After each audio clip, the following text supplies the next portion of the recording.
Comentando o fato pela sua primeira edição, e a gente volta a trazer à tona um fato que está nas páginas dos jornais, nos sites, nas vozes das emissoras de rádio, no telejornalismo, enfim. Pedofilia versus ou sequência de homossexualidade. É o caso de Arapiraca, 2 monsenhores e um padre. Aliás, todos são padres. A graduação na hierarquia da Igreja Católica é apenas um detalhe. Esses sacerdotes estavam, como sempre, em meio às criancinhas, num dado momento lá no passado. A questão de que houve ou não uma molestação sexual no passado é um item a ser analisado pela forma da análise da aplicação da lei. A lei da pedofilia ou contra a pedofilia é uma lei nova. Como sabemos, é elementar em direito que a lei não retroage para prejudicar, no caso, a pedofilia.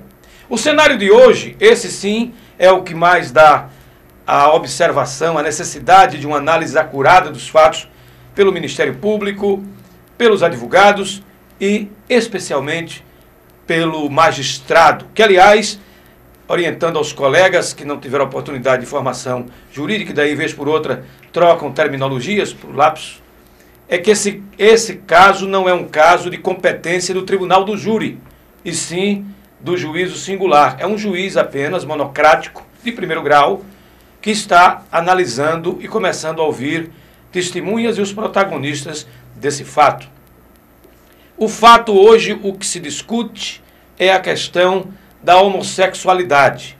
Homossexualidade que hoje, eufemisticamente, graças à Constituição Cidadã de 88, não se pode mais achincalhar e apontar o homossexual como um animal irracional, como um doente mental ou físico, como um anticristo, como uma criatura filha do demônio e não de Deus, mas acima de tudo cidadã. O homossexual, ele é tão cidadão quanto mais heterossexual do cidadão ou da cidadã.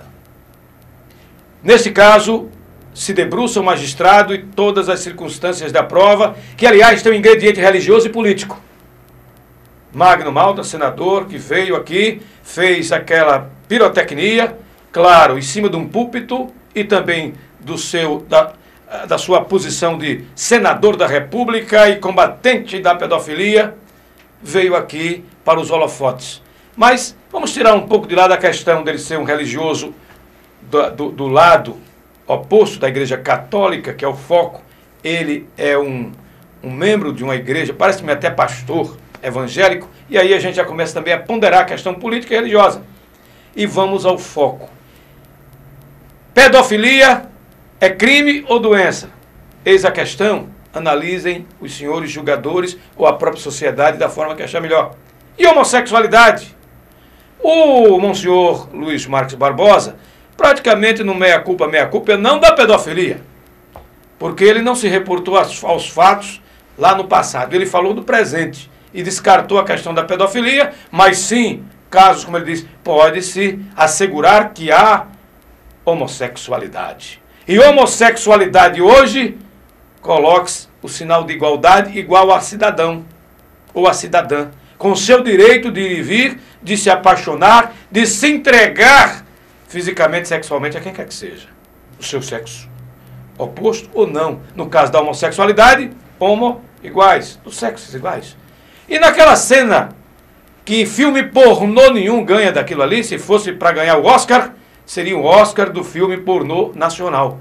Claro, nas alcovas do amor homossexual, um dos jovens estava mais como um ator sexual na posição ativa que passiva. Passiva era a posição, pelo menos que vi, do pobre monsenhor. E a situação é essa. Será que iremos agora invocar todos os ranços do passado recente, de se impor ao homossexual as pedras, o apedrejamento? Ou a liberdade de sexo, como hoje preconiza a Carta Magna e que é pregado nas escolas, que aliás deu muito o que falar, o kit gay. E aí, gay hoje está em alta, tem que ter respeitabilidade, ser respeitado. E aqueles jovens, que fiquei na dúvida quem é gay ali também, se os jovens são gays, se não são, estavam mais para abusar do Monsenhor naquelas cenas sexuais do que serem abusados. Agora, quem faz um grupo, quem organiza um grupo, um faz o ato sexual, até, com todo respeito, sexo oral, e o outro vai por detrás de uma cortina filmar. Que intenção seria essa? Não estou aqui fazendo nenhuma defesa prévia a quem quer que seja. Até enquanto eles, homossexuais unidos, vivendo seus momentos de luxúria e de prazer sexual, até aí nada de anormal, pelo menos para o nosso arcabouço jurídico.